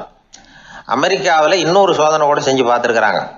பெண்களின் மூக்கு மோப்ப உணர்வு, இதெல்லாம் எப்படின்னு பார்த்துருக்குறாங்க. பெண்கள் அதிக எண்ணிக்கையில் வாசனைகளை பிரித்து கண்டுபிடிச்சி விடுறாங்களாம். ஆண்களால் அந்த அளவுக்கு முடியலையாம். சரி, காது எப்படின்னா செவிப்புலன் உணர்வும் பெண்களுக்கு தான் அதிகமாக. ஒரு கும்பல், அதில் பலவிதமான சத்தம், அதுக்கு இடையில இந்த குரலோட தொனி, ஏற்ற இறக்கம், இதை வச்சு பேசுகிற ஆளை கண்டுபிடிச்சிடுறாங்களாம். ஒரு கூட்டத்தில் தன்னுடைய வீட்டுக்காரர் எங்கே இருக்கார், பிள்ளைகள் எங்கே இருக்காங்க அப்படிங்கிறதெல்லாம் பெண்கள் சீக்கிரமாக கண்டுபிடிச்சிடுறாங்களாம். இன்னொரு விஷயம், ஒரு பொருளை பார்த்த உடனே அது என்னென்னு அடையாளம் கண்டுக்கிறது, அதை மனசில் பதிய வச்சுக்கிறது, அப்புறமா இன்னொரு சந்தர்ப்பத்தில் அது எங்கே இருந்தது அப்படின்னு சரியாக ஞாபகப்படுத்திக்கிறது, இது மாதிரி சோதனைகள்லாம் கூட பெண்கள் தான் முன்னணியில் இருக்கிறாங்க. ஒரு சராசரி சூழ்நிலையில் ஆண்களை விட அதிகமான எண்ணிக்கையில் புன்னகை புரிகிறது, சிரிக்கிறது பெண்கள் தானா. அதிகமாக தோழமை உணர்வோடு பேசுறது அவங்க தானா. 2 பெண்கள் பேசிகிட்டு இருக்கிறதையும் பாருங்க, அதே மாதிரி 2 ஆண்கள் பேசிகிட்டு இருக்கிறதையும் பாருங்க. ஆண்கள் ஒரு அடி தள்ளியே நின்று பேசிகிட்டு இருப்பாங்க. மருத்துவர்களை எடுத்துக்கொள்ளுங்கள், அதாவது சிரிச்ச முகத்தோட நோயாளிகள்கிட்ட பரிவோடு பேசுறதுல பெண் டாக்டர்கள் தான் அதிகம். இதுவரை சொல்லப்பட்டது எல்லாமே அறிவியல் பூர்வமான செய்திகள். அதனால இளம் பெண்கள் வாழ்க்கையில சோர்வடைய தேவையில்லை. இயற்கையே நமக்கு சாதகமா இருக்கு, எல்லாம் முடியும் நம்மால அப்படிங்கிறத அவங்க புரிஞ்சுக்கணும். ஒரு பையன் தன்னுடைய அப்பா அம்மா திருமண ஆல்பத்தை புரட்டிக்கிட்டே இருந்தான். அப்புறம் அம்மாட்ட கேட்டான், அம்மா இது யாரு சின்ன வயசுல எடுத்ததா, இது என்னன்னு தெரியலையே, இந்த படத்துல அழகா மீசை வச்சுக்கிட்டு சிரிச்சுக்கிட்டு நிக்கிறது யார் அப்படின்னு கேட்டான். அதுதான்டா அவங்க அப்பான்னாங்க அந்த அம்மா. அப்படின்னா இப்ப நம்ம வீட்டுல நரைச்ச தலையோட அழுது வடிஞ்சிட்டு இருக்காரு ஒருத்தர், அவர் யாருன்னு கேட்டானா. இது பையனுடைய புத்திசாலித்தனம். பெண் பிள்ளைகள் அப்படி கேட்கறது இல்லை. அதனால இந்த கதையெல்லாம் எதுக்காக அப்படின்னா, இளம் பெண்கள் வாழ்க்கையில சோர்வு அடைஞ்சு போயிடக்கூடாது. அதனால பெண்கள் எல்லாம் முடியும் நம்மாலும் அப்படிங்கிறத நினைச்சு செயல்பட்டாங்கன்னா வாழ்க்கையில வெற்றி நிச்சயம். பந்திக்கு முந்தர ஆசாமிகள் நம்மள பல பேர் உண்டு. அப்படி முந்தறதுக்கு கூட முயற்சி பண்றவங்க நிறைய பேர் இருக்கிறாங்க.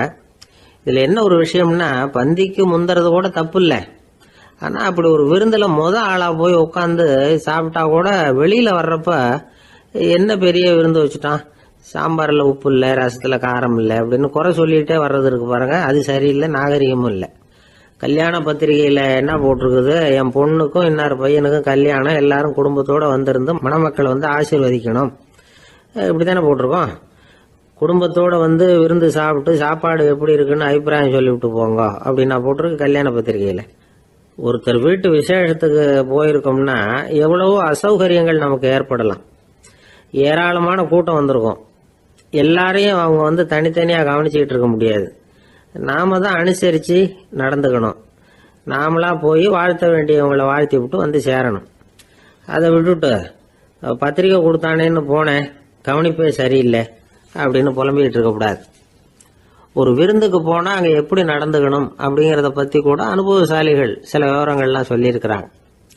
இந்த காலத்தில் கல்யாணம், பிறந்த நாள், அது இதுன்னு நிறைய விருந்துகள் நடக்குது. அதெல்லாம் எதுக்காக? மனித உறவுகளை வளர்த்துக்கிறதுக்காக தான், வேற எதுக்கு? ஒரு விருந்துக்கு போனால் அமைதியாக பொறுமையாக போய் உட்காரணும். அடித்து பிடிச்சிக்கிட்டு இடத்த பிடிக்க போகிறேன் அப்படின்னு நிற்கக்கூடாது. முதல் பந்தி நடந்துக்கிட்டு இருந்தால் அது முடிஞ்சு இலை எடுத்து சுத்தம் பண்ணதுக்கு அப்புறம் போய் உட்கார்றது தான் நாகரீகம். இலை எடுக்கிறதுக்கு முன்னாடியே அங்கே போய் உட்காந்தா நல்லா இருக்காது. நீங்கள் சாப்பிட்டுட்டு உட்காந்துருக்கீங்களா, சாப்பிட்றதுக்கு உட்காந்துருக்கீங்களா, பார்க்குறவங்களுக்கு சந்தேகம் வந்துடும். அதே மாதிரி இலையில எல்லா ஐட்டமும் பரிமாறினதுக்கு அப்புறம் சாப்பிட ஆரம்பிக்கணும்.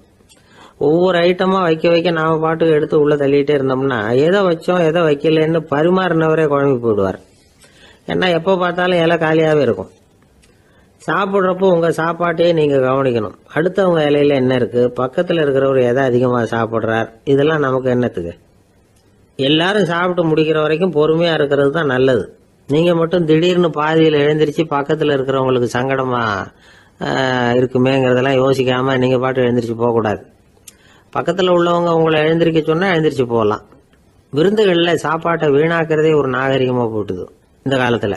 சாப்பாட்டுக்கே கஷ்டப்பட்டுக்கிட்டு பல பேர் இந்த உலகத்தில் இருக்கிறப்போ சாப்பாட்டை வீணாக்கிறது எவ்வளவு பெரிய மோசங்கிறத நினச்சி பார்க்கணும். வேணுங்கிற அளவுக்கு கேட்டு வாங்கி சாப்பிட்றது தான் முறை. விருந்தில் இந்த பஃபே அப்படின்னு சொல்லி ஒரு முறை சொல்கிறாங்கல்ல, அதாவது உணவு வகைகளையெல்லாம் பொதுவாக ஒரு இடத்துல வச்சுடுறது, நமக்கு தேவையானதை நாமே எடுத்துட்டு ஒரு தட்டில் போட்டுக்கிட்டு சாப்பிட வேண்டியது. இதில் கூட சில பேர் தேவைக்கு அதிகமாக எடுத்து போட்டுக்கிட்டு வீணாக்குறாங்க.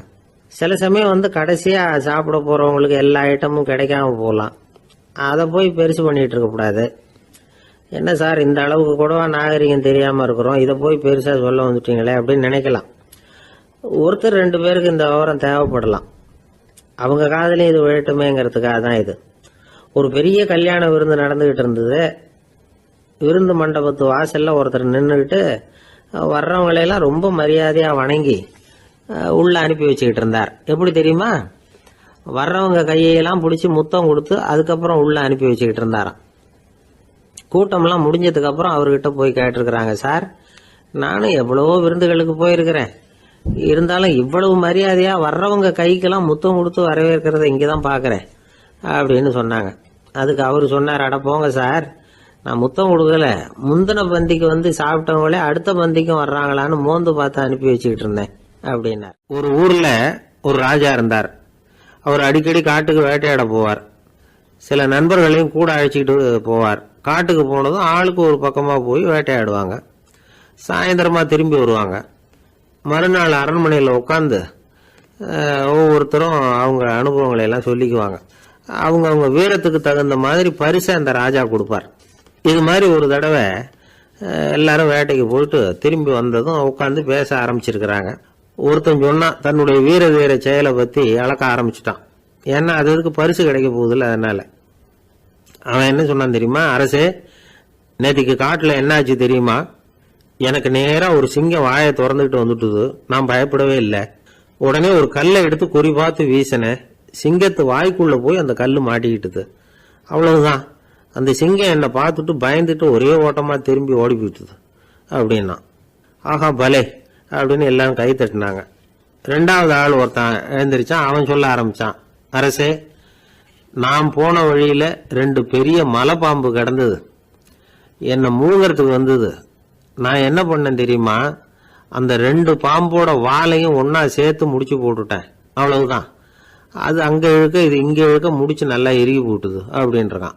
ஆஹா அற்புதம்னு சொல்லி எல்லாரும் கை தட்டினாங்களாம். அடுத்தபடியா 3வது ஆள் ஒருத்தன் வந்தான். அவன் சொல்ல ஆரம்பிச்சான், மன்னா, நான் போன பாதையில குறுக்க ஒரு ஆறு, அதுல இறங்கி குளிச்சேன். யாரோ காலை பிடிச்சி இழுக்கிறது மாதிரி இருந்தது. திரும்பி பார்த்தா ஒரு பெரிய முதலை. நான் உடனே அப்படியே ஒரு துள்ளல் துள்ளி அது முதுகுல போய் உக்காந்துக்கிட்டேன். அதை அப்படியே கரைக்கு நீந்த வச்சேன். கரைக்கு வந்து சேர்ந்ததும் அப்படியே ஒரே துள்ளி குதிச்சு கரைக்கு வந்துட்டேன் அப்படின்றான். அவன் தன்னுடைய வீரத்தை அப்படி சொல்லியிருக்கான். அடடா எப்பேற்பட்ட வீரம் அப்படின்னு எல்லாரும் கை தட்டினாங்களாம். 4வது ஆள் எழுந்திரிச்சான். மன்னா, நான் போன இடத்துல ஒரு கரடி வந்து என்னை துரத்த ஆரம்பிச்சுட்டுது. நான் ஒரு மலை உச்சிக்கு வந்துட்டேன். அதுக்கப்புறம் ஒரு அடி எடுத்து வச்சாலும் அதில் பாதாளத்தில் விழ வேண்டியதுதான். அந்த நேரம் பார்த்து ஒரு பெரிய ராட்சச கழுகு அந்த பக்கமா பறந்து வந்தது. நான் உடனே அப்படியே உயர எழும்பி அந்த கழுகோட காலை பிடிச்சிக்கிட்டேன். அப்படியே தொங்கிக்கிட்டே வந்தேன். ஒரு நல்ல இடம் வந்ததும் தொப்புன்னு கீழே குதிச்சு நடந்து வந்துட்டேன். இதுக்கும் எல்லாரும் கை தட்டுறாங்க. கடைசியா ஒரு ஆள் எழுந்திரிச்சான். அரசே, நான் வந்து போன வழியில ஒரு பெரிய யானை குறுக்க வந்தது. பயங்கரமா சத்தம் போட்டுக்கிட்டே வந்தது. நான் பயந்து ஓடல. உடனே என்ன பண்ணேன் தெரியுமா? அந்த யானையோட வாலை பிடிச்சி தூக்கினேன். தலைக்கு மேல தூக்கி கரன்னு சுத்தினேன். வேகமா சுத்தி வீசி எறிஞ்சேன். அவ்வளவுதான். அதே ஸ்பீட்ல அந்த யானை மேல போக ஆரம்பிச்சுட்டுது. இன்னும் கூட அது போய்கிட்டே தான் இருக்கு, கீழே விழவே இல்லைன்னா. இதை கேட்டதும் ராஜாவுக்கு கோபம் வந்துட்டுது. என்ன முட்டாள்னு நினைச்சுக்கிட்டு பேசுறியா?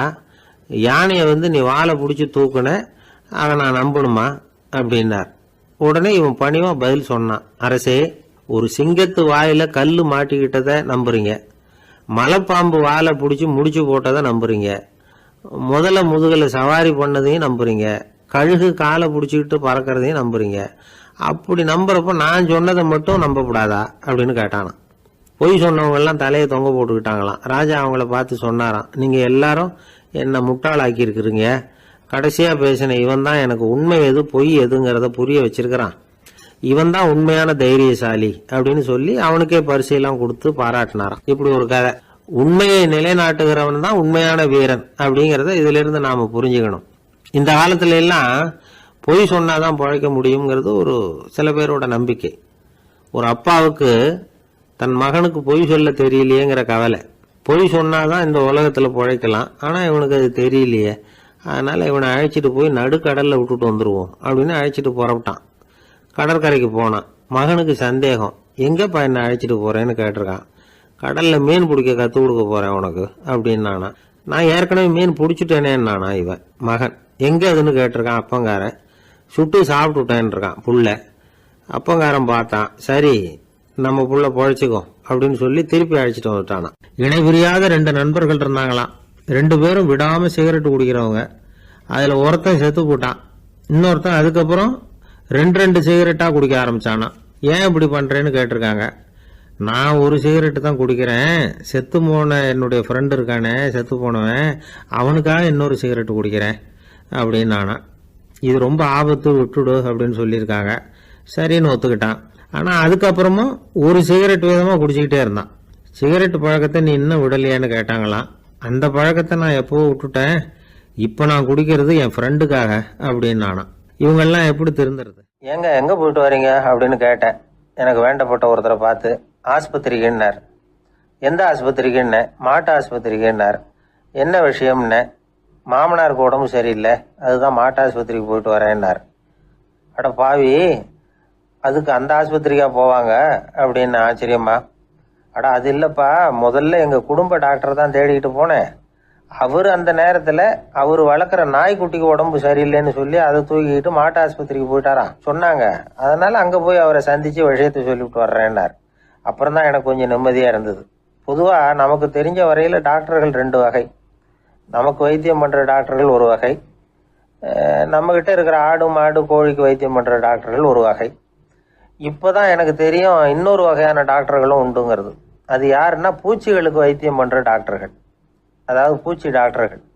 வெளிநாடுகளில் அப்படிலாம் கூட சில பேர் இருக்கிறாங்க. பிரிட்டனில் யார்க்ஷயர் வட்டாரத்தில் ராதர்ஹாம் அப்படின்னு ஒரு ஊர். அங்கே ஒரு விலங்கியல் மருத்துவர் பேர் டாக்டர் லான்ஸ் ஜெப்சன். அவர் ஆஸ்பத்திரி வாசலில் பார்த்தீங்கன்னா தினமும் நிறைய பேர் நின்றுக்கிட்டு இருப்பாங்க. கையில் கண்ணாடி குடுவை, தகர டப்பா இப்படி ஏதாவது இருக்கும். அதுக்குள்ளே ஏதாவது பூச்சிகள் இருக்கும். அதுக்கு வைத்தியம் பண்ணுறதுக்காக வந்தவங்க தான் அவங்க எல்லாம். சிலந்தி பூச்சி, பல்லி, தேளு, பாம்பு இப்படி ஏதாவது இருக்கும். பொழுதுபோக்காக சில பேர் நாய், பூனை, கிளி, மைனா, புறா இப்படி ஏதாவது வளர்க்குறாங்கல்ல, அது மாதிரி இப்போல்லாம் தேளு, பல்லி, பாம்பு, பூச்சி இதையெல்லாம் வளர்க்க ஆரம்பிச்சிட்டாங்களாம். இது ஒரு புது ஃபேஷன். இப்போ கூண்டுக்குள்ளே டப்பாக்குள்ளே போட்டு வளர்க்குறது, அதுக்கு ஏதாவது நோய் வந்துட்டுதுன்னா வைத்தியம் பண்ணுறதுக்கு டாக்டர்கிட்ட வந்துட வேண்டியது, இப்படி இந்த பழக்கம்லாம் நிறையா வந்துட்டுது. ரத்தம் உறிஞ்சிற அட்டைகள் கூட இவங்ககிட்ட வைத்தியத்துக்கு வருதான். சிலந்திகளில் செங்கால் சிலந்தின்னு ஒரு வகை. மத்திய அமெரிக்க காடுகளில் இது அதிகம். சிலந்திகள்லேயே ரொம்ப விலை உசந்தது இந்த ரகம்தான். கால்களில் சிவப்பு கோடுகள் இருக்கும். இந்த இனம் இப்போ குறைஞ்சிக்கிட்டே வர்றதுனால சர்வதேச விதிகளின்படி இவற்றின் ஏற்றுமதி இறக்குமதிக்கு தடை விதிக்கப்பட்டிருக்குது. அதனால் இதை வளர்க்குறவங்க வீட்டுக்குள்ளேயே இனவிருத்தி மூலமாக பெருக்கி விற்பனை பண்ணிட்டு வராங்களாம். அந்த வகை சிலந்திகள் தான் இப்போ வைத்தியத்துக்கு அதிகமாக வருதான். சரி, இதுக்கெல்லாம் எப்படி வைத்தியம் பண்ணுறாங்க? முதல்ல அதை குளிர்பதன பெட்டியின் வழுவழுப்பான சுவரில் விட்ட உடனே அதெல்லாம் மெதுவாக இறங்கி வரும். அப்போ அதன் நோயை கண்டுபிடிக்கிறது சுலபம். அப்புறம் அதுக்கு கிருமிகளை கொல்லக்கூடிய மருந்துகளையோ வலி நிவாரண மருந்துகளையோ கொடுப்பாங்க. கால் உடைஞ்ச சிலந்திகளுக்கு பசையை கொண்டு ஆப்ரேஷன் பண்ணுவாங்க. சில சிலந்திகளுக்கு உடைஞ்ச காலை எடுத்துட்டா புதிய கால் வளர்ந்துடும்.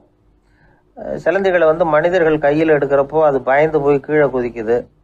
அதனால் கால் உடஞ்சி விடுது, இல்லைன்னா வயிறு சேதமடையுது. அந்த நிலைமையில் வர்ற சிலந்திகளுக்கு மயக்க மருந்து கொடுத்து ஆப்ரேஷன்லாம் கூட பண்ணுறாங்களாம். பார்த்தீங்களா பூச்சிகளுக்கு வந்த வாழ்வை? நம்ம ஊர்லேயும் வீடுகளில் பூச்சிகள் வளர்க்குறது உண்டு. ஒருத்தர் வந்தார், எனக்கு 3000 கரப்பாம்பூச்சி அவசரமாக தேவைப்படுது, எங்கே கிடைக்கும்னு கேட்டார். கரப்பாம்பூச்சியா? அது என்னத்துக்குன்னு கேட்டோம். அது வேற ஒன்றும் இல்லை, நான் குடியிருக்கிற வாடகை வீட்டை காலி பண்ண போகிறேன்.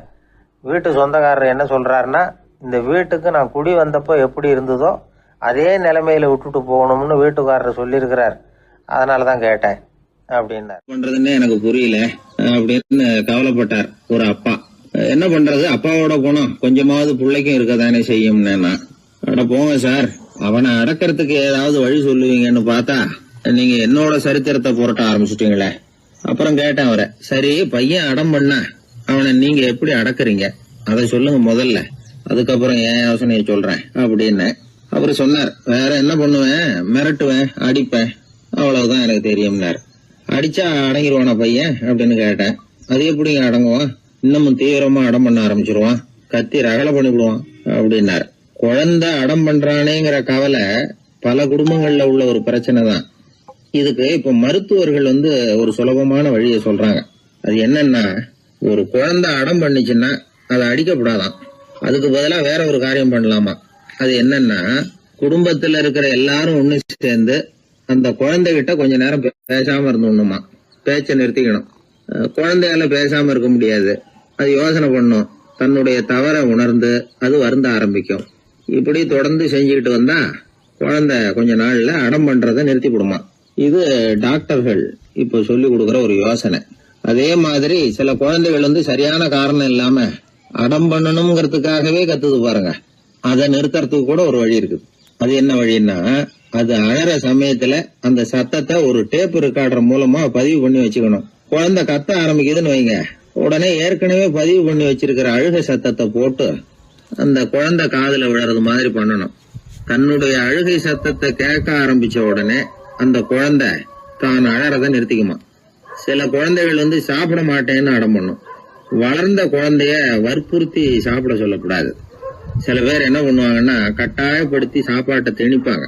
அதெல்லாம் ரொம்ப தப்பு. குழந்தைக்கு விவரம் தெரிஞ்சதுக்கு அப்புறம் சாப்பாட்டு விஷயத்துல நீங்க தலையிட வேண்டிய அவசியமே இல்லை. பசிச்சா சாப்பிடணுங்கிறது அதுக்கு புரியும். அது தானாவே சுதந்திரமா எடுத்து போட்டு சாப்பிடுறதுக்கு அனுமதிக்கணும். நீங்க போய் அதுகிட்ட நின்றுட்டு சாப்பிடு சாப்பிடு அப்படின்னு வற்புறுத்திட்டு இருக்க கூடாது. நீங்க அதை வற்புறுத்தாம இருந்தா அது உங்களை வித்தியாசமா பார்க்க ஆரம்பிக்கும். உண்மையிலேயே பசி இருந்ததுன்னா தனக்கு எவ்வளவு தேவையோ அவ்வளவு எடுத்து போட்டுக்கிட்டு அந்த குழந்தை சாப்பிட்டுக்கும், எந்த பிரச்சனையும் இருக்காது. ஆக இது மாதிரியான சில நுட்பங்களை நாம மனசுல வச்சுக்கணும். அப்படி வச்சுக்கிட்டோம்னா வீட்டுல குழந்தைகளால எந்த பிரச்சனையும் இருக்காது. இந்த காலத்து பையன் ஒருத்தன், அவன் ரொம்ப கவலையோட வந்தான். என்னப்பா விஷயம்னு விசாரிச்சேன்.